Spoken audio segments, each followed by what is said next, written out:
Hello everyone, welcome to Tanhas kitchen. আপনাদের মাঝে আমি আজকে কুলফি মালাই শেয়ার করব কিভাবে আপনারা বাসায় খুব সহজে বানিয়ে খেতে পারবেন। এটা খুবই সহজ এবং মজাদার একটি রেসিপি, অবশ্যই আপনারা ট্রাই করবেন।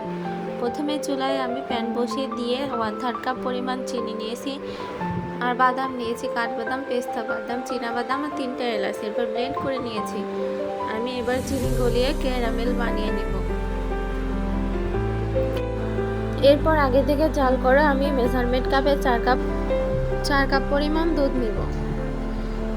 এরপরে ভালোভাবে মেশাতে হবে, নিচে ক্যারামেলটা যেন পুরোপুরি গলে যায়। ফার্স্টে নিচ থেকে লেগে আসা ভাব হবে, চিন্তার কোনো বিষয় নেই, আস্তে আস্তে গলে যাবে। এরপর আমি 1/3 কাপ গুঁড়া দুধ নিয়েছি, ভালোভাবে মিশিয়ে নেব। এরপর আমি ওই বাদামের মিশ্রণগুলো দিয়ে দেব। আমি সবটুকুই দিয়েছি। এরপরে নেড়ে চেড়ে দিব। আর এটাকে ঘনত্ব করার জন্য আমি একটি বাটিতে ময়দা নিয়েছি 2 টেবিল চামচ, এরপরে কর্নফ্লাওয়ার নিয়েছি, আর জাল করা দুধ দিয়ে ভালোভাবে গুলিয়ে নেব মিশ্রণটি। গোলানো হয়ে গেলে আমি ভালোভাবে মিশিয়ে নেব, নাড়তে থাকবো ভালোভাবে। এরপর আইসক্রিমটিকে আরও মজাদার করার জন্য আমি একটি কলা জাল করা দুধের সাথে ব্লেন্ড করে নিয়েছি।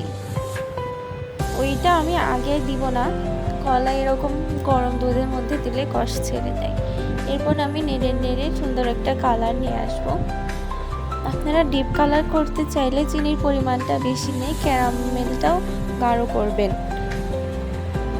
একদম দেখতে কুলফি কালার হবে। এই আইসক্রিমটা অনেক মজাদার, গরমে শরীরের ক্লান্তি দূর করবে। বাসায় খুব সহজেই আপনারা বানিয়ে ফেলতে পারবেন। এরপরে আমি ঠান্ডা করে নিব। ঠান্ডা হয়ে গেলে দুধ কলার ওই মিশ্রণটি দিয়ে ভালোভাবে নেড়ে চেড়ে নিব। এরপরে আমি আইসক্রিমের বাটিতে আইসক্রিমের বসানোর জন্য ঢেলে দিব।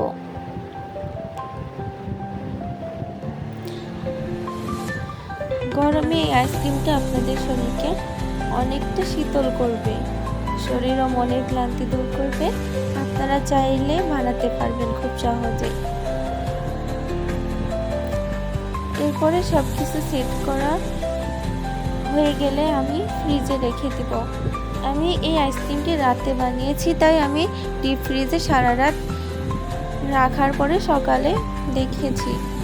আপনারা চাইলে 4-5 ঘন্টা পরেও দেখতে পারেন, তখন আইসক্রিম পুরোপুরি রেডি হয়ে যাবে।